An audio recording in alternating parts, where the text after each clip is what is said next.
Hello friends, आज हम discuss करेंगे जीडीपी डेटा की और आईना डेटा की। एक तरफ तो भारतीय गवर्नमेंट ने बहुत अच्छा जीडीपी डेटा प्रेजेंट किया है, 7.8%। बहुत अच्छा क्वार्टर का हमारा जीडीपी ग्रोथ है। और दूसरी तरफ हमारा रुपया गिर के न्यूनतम स्तर पे पहुंच चुका है। तो क्या ये हमारा भागती हुई जीडीपी हमारे गिरते हुए मार्केट को भगा के ले जाएगी? क्या हमारा जो रुपया गिर रहा है इससे हमारा जो रंग चढ़ने वाला रंग है वो भंग तो नहीं हो पाएगा, भंग तो नहीं हो जाएगा? और जो हमारा जो रुपया गिर रहा है उसे एफआई क्या करेंगे, एफआई की एक्टिविटी क्या रहेगी, इन सबको हम आप जानेंगे। भारत की जीडीपी का जो भारतीय गवर्नमेंट ने जो डाटा प्रेजेंट किया है वो किया है 7.8%, जो अब तक का सबसे अच्छा डाटा है, जो ये रिफ्लेक्ट करता है कि भारत की ग्रोथ बहुत अच्छी हो रही है। और इस ग्रोथ में डिफरेंट डिफरेंट सेक्टर ने डिफरेंट डिफरेंट पार्टिसिपेट किया है।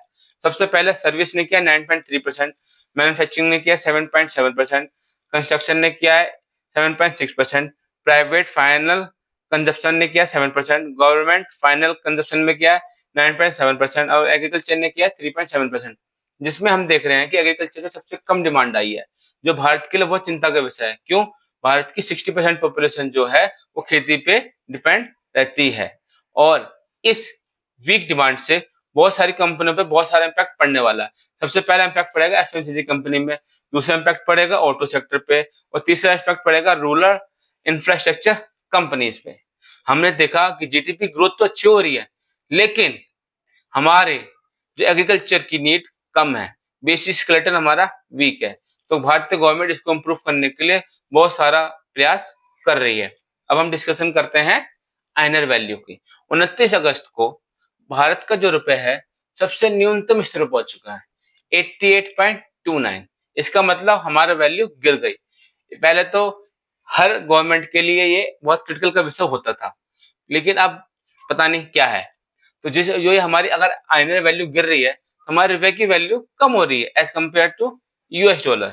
जिससे क्या हो रहा है कि जो एफआईआई है भारत से पैसा निकाल के यूएस में और अलग कंट्री में लगा रहे हैं। जिससे क्या होगा कि जो भारत का जो जिसमें जो स्टॉक मार्केट में लगा रखा होता है, जो फ्यूचर में लगा रखा होता है, वहां से पैसा निकलेगा, वो दूसरी कंट्री में जाकर लगेगा।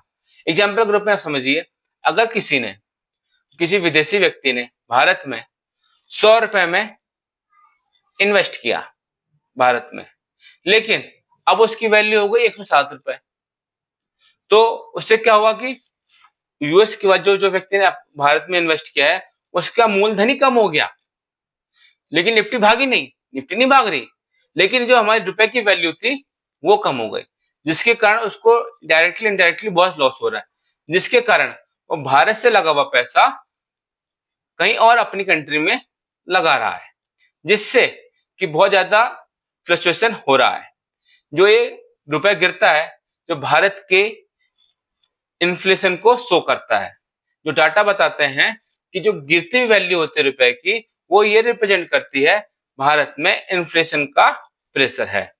दोस्तों, हमने डीपली बताया कि आईएनआर का गिरते वैल्यू का क्या इम्पैक्ट पड़ेगा और जीडीपी की क्या इम्पैक्ट पड़ेगा। अगर आपको ये वीडियो अच्छी लगे, प्लीज सब्सक्राइब कीजिएगा और शेयर कीजिएगा और अपने फीडबैक जरूर दीजिएगा। थैंक यू, धन्यवाद। आपका दिन शुभ हो। जय हिंद।